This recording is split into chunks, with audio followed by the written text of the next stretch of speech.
அறச்சீற்றத்தின் வாயிலாக பார்த்து கொண்டிருக்கும் என் தமிழ்ச்சாதி சொந்தங்களுக்கு இனிய மாலை வணக்கம். அதாவது அரசியல் என்பது கேலி கூத்தா போயிட்டு இருக்குன்னு நம்ம தொடர்ந்து சொல்லிட்டு இருக்கோம். அதுபோல தான் இந்த பாதை போயிட்டு இருக்கு இந்த 1 மாத காலமா. இதுல இத்தனை ஆண்டு கால 50-60 ஆண்டு கால திராவிட ஆட்சிகள் எப்படி இருந்துச்சு அப்படிங்கிறது எல்லோரும் அறியும், நாடறியும், ஏடறியும்.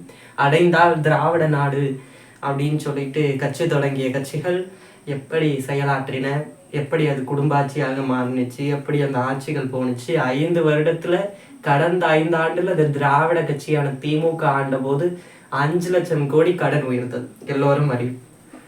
எடப்பாடியார் இருந்த வரை கடந்த ஆண்டுக்கு அடுத்த 5 ஆண்டுக்கு முன், அதாவது எடப்பாடியார் ஆட்சியில் 5 லட்சம் கோடி கடன் இருந்தது. கடந்த 5 ஆண்டில் 10 லட்சத்திற்கும் மேற்பட்ட கடன் தொகை அதிகரிச்சிருக்கு. ஒரு 5 ஆண்டுல 5 லட்சம் கோடி உயர்ந்திருக்கு. அப்படிப்பட்ட கடன் சுமையை சுமத்தியதுதான் இந்த திராவிட கட்சியான திமுக. ஏகப்பட்ட அடக்குமுறைகள், ஒடுக்குமுறைகள், இது போன்று அத்தனையும் பண்ணியது திமுக. அதிமுக ஆண்ட கட்சிகளான திராவிட கட்சிகள். கூட்டணியில இருந்த கட்சிகளான நம்ம பேச அது அல்ல செல்லு, அது இருக்கட்டும். ஆனா அடக்குமுறையும் ஒடுக்குமுறையும் கேட்ட கேள்விகளுக்கு பதில் சொல்ல முடியாத கட்சியுமாக திமுக இருந்தது. அதாவது நம்ம கேள்வி கேட்போம், அதுக்கு பதில் சொல்றது யாரா இருக்குன்னா அந்த கட்சியில உள்ள செய்தியாளர்களா இருக்கும், ஊடகவியாளர்களா இருக்கும். அதனுடைய அமைச்சர்களுக்கு கேள்வி கேட்டா இன்னொருத்தவங்க பதில் சொல்லுவாங்க, ஆனா அமைச்சர் பதில் சொல்ல மாட்டாங்க. ஆனா முதலமைச்சர் கேட்டா அமைச்சர் பதில் சொல்லுவாங்க. இப்படிதான் அந்த திராவிட கட்சிகளான திமுக அதிமுக இருக்கும். நம்ம திமுகவை கேள்வி கேட்டா அப்படி முட்டு கொடுக்கக்கூடிய ஆட்கள் அதுல இருந்தாங்க. அது நிதர்சனமான உண்மை. நம்ம தொடர்ந்து திமுகவை எதிர்த்து கேள்வி கேட்டோம். கேள்வி கேட்க வேண்டிய கடமை நாம் தமிழ் கட்சிக்கு எதிர்கட்சியாக இருந்தது. கேள்வி கேட்கணும், கேட்டுச்சு. அதை எதிர்த்து அவ்வளவு முட்டுக்களையும் அடக்குமுறைகளையும் ஏவியது திமுக. ஆனா பதில் சொல்றது ஒரு அமைச்சரோ ஒரு செய்தி ஊடகவியாளரோ டெபேட்க்கு போகக்கூடிய ஆட்களாக திமுக உள்ளவங்க இருக்கு.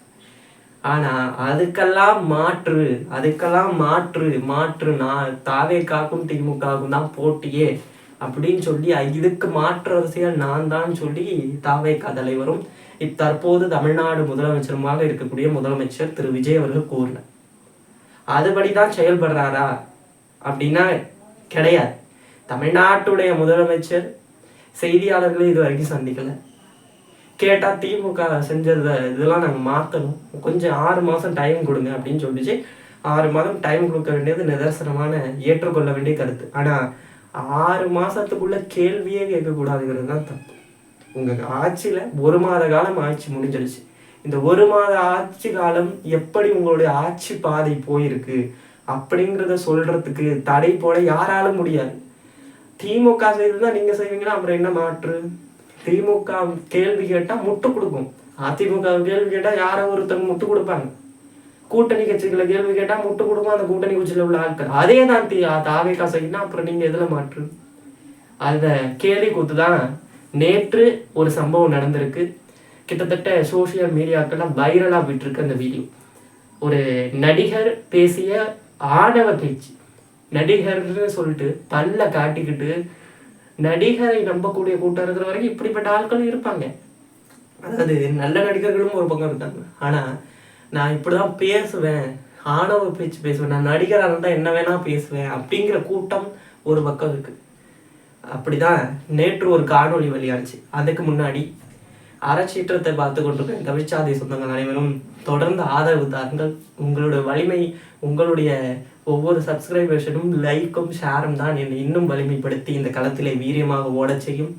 தொடர்ந்து அறச்சீற்றத்திற்கு ஆதரவு தாருங்கள். ஒரே ஒரு வலையொலி தான், அதற்கு தொடர்ந்து ஆதரவு தாருங்கள். இன்ஸ்டா பக்கத்தில் எந்த அளவுக்கு ஆதரவு தருகிறீர்களோ அதை விட அதிகமாக இந்த களத்திலே கொடுத்து உங்களுடைய பேராதரவை தாருங்கள் என்று கூறி பாயிண்ட்டுக்கு வர. அதாவது நடிகர், நல்ல நடிகர், நல்லா மாஸ்டர் படத்தில் நடித்திருந்த அண்ணன் மகேந்திரன் அவர்கள் நேற்று ஒரு இன்டர்வியூ காணொலி வெளியாச்சு, வைரலாக போயிட்டு இருக்கு. சிறந்த நடிகர் எதுல? ரியல் லைஃப்லேயே சிறந்த நடிகர் மாஸ்டர் மகேந்திரன் அவர்கள். விஜய் அவர்களோட நடித்த ஒரு ஆள் நடிகர் மகேந்திரன் அவர்கள். விஜய் அவர்களுக்கு முட்டு கொடுக்குற ஒரு ஆள் மகேந்திரன் அவர். விஜய் அவரோட நடிச்ச மகேந்திரன் சொல்றதை தாண்டி விஜய் அவர்களுக்கு முட்டு கொடுக்குற மகேந்திரன் வேணா சொல்லலாம். அதாவது சிறந்த தாவேகா கட்சியில அமைச்சராகவோ அல்லது சிறந்த தாவேகா கட்சியில செய்தி ஊடகங்கள டெபேட்டுக்கு போவாங்கல்ல, அந்த செய்தி ஊடகவியலாளராகவோ இருக்க தகுதி படைத்தவர் ஐயா அண்ணன் மகேந்திரன் அவர். தமிழ்நாட்டுடைய முதலமைச்சரும் தாவேகா தலைவருக்கும் நான் ஒரு வேண்டுகோள் விடுறேன். கொஞ்சம் அந்த தாவேக்காவை பத்தி பேசியிருக்காருல அண்ணன் மகேந்திரன் அவர்கள், அவருடைய காணொலியை பார்த்துட்டு கொஞ்சம் அவரை தாவேக கட்சியில டைரக்டா சேர்த்துக்குங்க. அதுக்குதான் ஒரு அடி போடுறாப்புல. இவர் பேசுறத பார்த்தா தாவேகாவுல இணையறதுக்கு தான் பேசுறாருன்னு நினைக்கிறேன். அவர் என்ன சொல்றாரு, விஜய் அவர்களை கேள்வி கேட்காதீங்க, எதுக்கு 6 மாசத்துக்குள்ளேயே கேள்வி கேட்குறீங்க அப்படிங்கிறார். இதே தான் தமிழ்நாடு முதலமைச்சரும் சொல்றாரு. 6 மாசம் கேள்வி கேட்கக்கூடாதுன்னா எதுக்கு ஆட்சிக்கு வந்தீங்க? 108 இடங்களை வென்று 107 இடங்களுக்கு சொந்தக்காரர் தாவேகா. அப்படி இருக்கும்போது அந்த மக்கள் உங்களை போய் வாக்களிச்சிருக்காங்க. அந்த மக்களுடைய குரலாக கேள்வி கேட்க வேண்டியது எங்களுடைய கடமை. சென்னை போன்ற புறநகர் பகுதிகளில் கிராமங்கள்ல மின்வெட்டு ஏற்படும் பொழுது அது கேள்வியா கொண்டு போக முடியுமானா சுலபம் கிடையாது.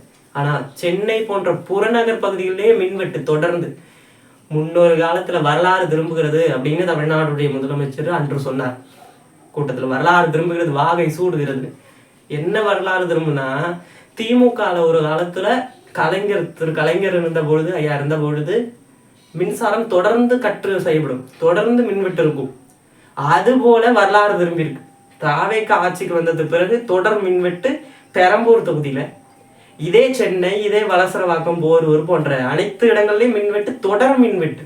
மக்கள் போராடுறாங்க. மேடவாக்கம் அது போன்ற சின்ன சின்ன சென்னை பகுதிகள் அனைத்துலயும் மின்வெட்டு. இதுக்கு கேட்டா ஃபீஸ் ஏரியில திருடிட்டு போயிட்டாங்க. எங்க ஆவடியில திருடுறதுக்கு சென்னை முழுக்க பெரம்பூர் முழுக்க மின்சாரம் கட்டாகுதா அப்படிங்கிற கேள்வியை முன்வைக்கிறோம். அதுக்கு சொல்றாப்புல நடிகர் மகேந்திரன் அவர்கள், மின்சாரம் இல்லைன்னா சோலார் பேனல் வச்சுக்க வேண்டியதுன்னு கேள்வி கேட்கிறார். அதாவது மின்சாரம் இல்லைன்னா என்ன, ஏன் முதல்வரை கேள்வி கேட்குறீங்க? என் வீட்டில் சோலார் இருக்கு, நான் வச்சிருக்கேன், அப்படி இருக்கும்போது நீங்களும் வச்சுக்க வேண்டியதுதானே சொல்றாப்புல.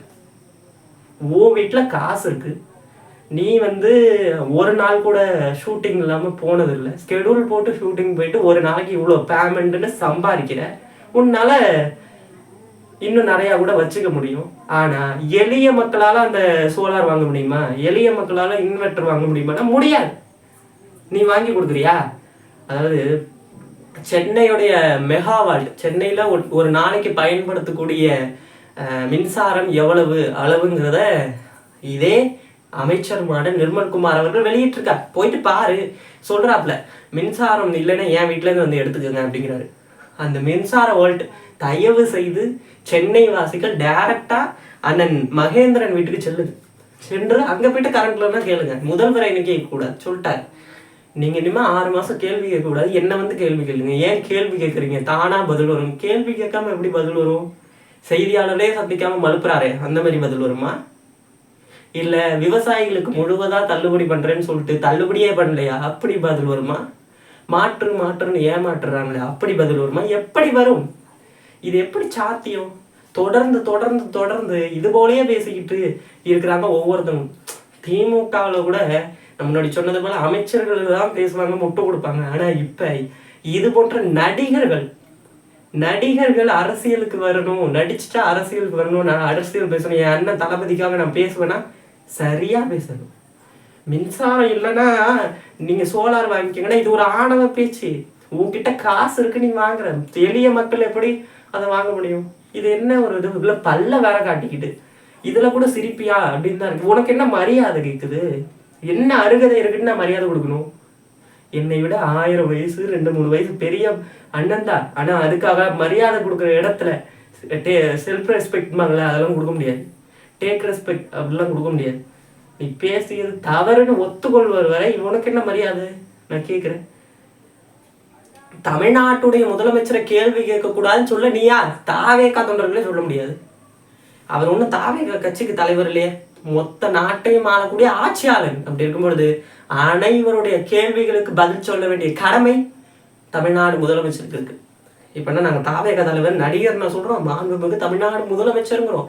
தாவேகா தலைவருமான தமிழ்நாடு முதலமைச்சர் ஐயா விஜய் அவர்கள் எல்லா கேள்விகளுக்கும் பதில் சொல்லிதான் ஆகணும்.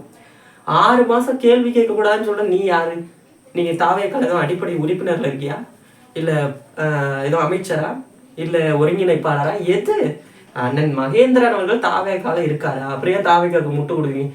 இதே மகேந்திரன் இதே வாய் தான் திமுக ஆட்சியில் இருக்கும் பொழுது நமக்கான உரிமையை நாம தான் பேசணும், எல்லாரும் கேள்வி கேளுங்க அப்படின்னு வீடியோ போட்டிருந்தீங்க. போட்டிங்களா? போடலையா? நான் எடுத்து போட்டு விடவா? நான் போட்டு விடவா?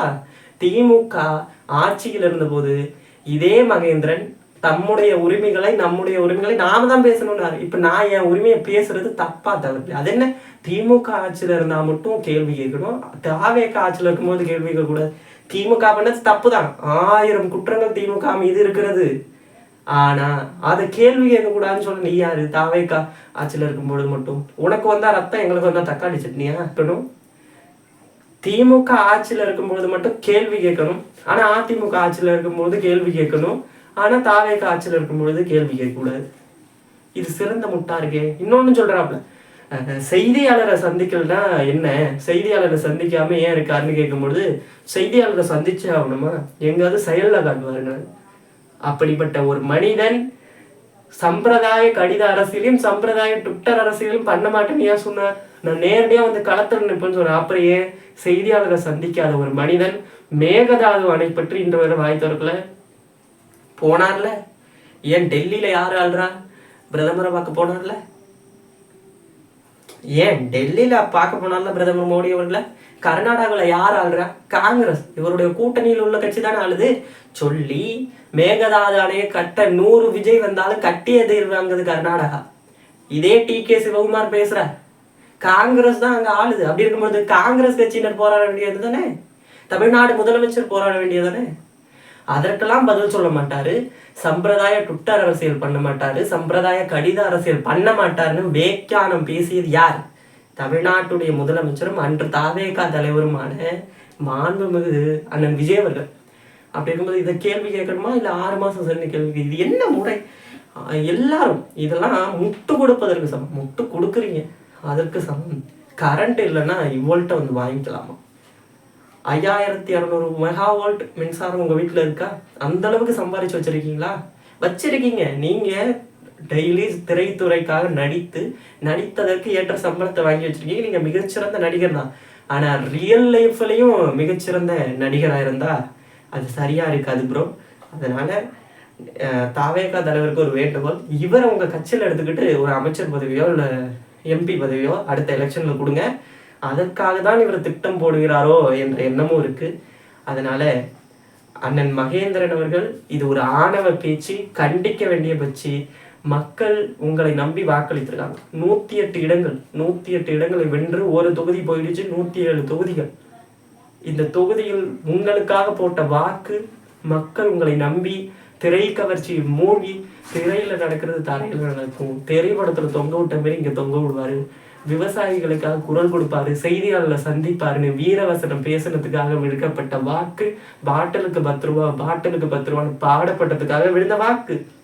அப்படி இருக்கும் பொழுது மக்களுக்காக குரல் கொடுக்க வேண்டிய கடமை அனைவருக்கும் உண்டு. கேள்விக்கு பதில் சொல்ல வேண்டிய கடமை தமிழ்நாடு முதலமைச்சருக்கு உண்டு. அதனால கேள்வி கேட்கக்கூடாது, கேட்ட கேள்விக்கு தமிழ்நாடு முதலமைச்சர் பதில் சொல்லக்கூடாதுன்னு சொல்ல யாருக்கும் எந்த உரிமையும் கிடையாது. பதில் சொல்லிதான் ஆகணும். அது எப்படி கேள்வியே கேட்கக்கூடாதுங்கிறது? அதனால் அண்ணன் மகேந்திரன் அவர்கள் இந்த ஆணவ பேச்சுக்கு சீக்கிரம் அனுபவிப்பார். நன்றி.